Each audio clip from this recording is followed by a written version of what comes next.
Good evening, I'm Laura Lee. And I'm Dan Wolf. Thanks for joining us. Soon, hundreds of 148th Airmen will be deployed overseas. According to officials with Minnesota National Guard, their work this summer is part of a regularly scheduled deployment cycle. Yeah, Northern News Now's Rob Coles was at the 148th today, learning how they're going to be helping military families left at home.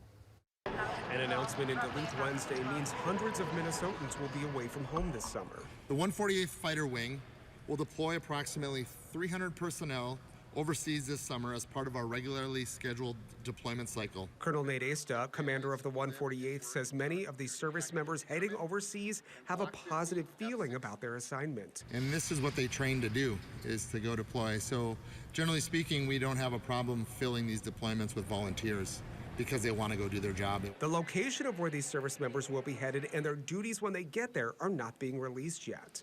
While they are away serving, the 148th and local organizations are hoping to help out their families back home.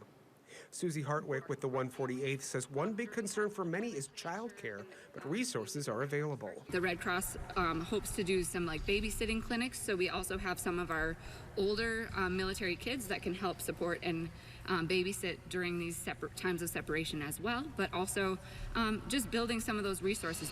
While around 1,000 people serve in the 148th, more than half of them hold full-time non-military jobs as well.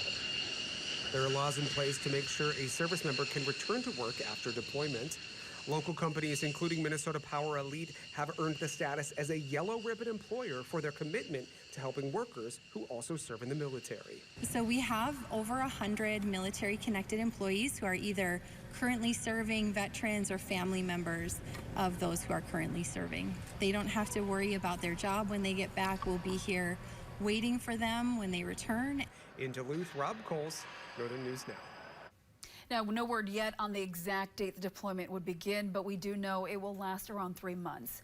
The 148th has been deployed 7 times since 2005, most recently to South Korea, Saudi Arabia, and Kuwait.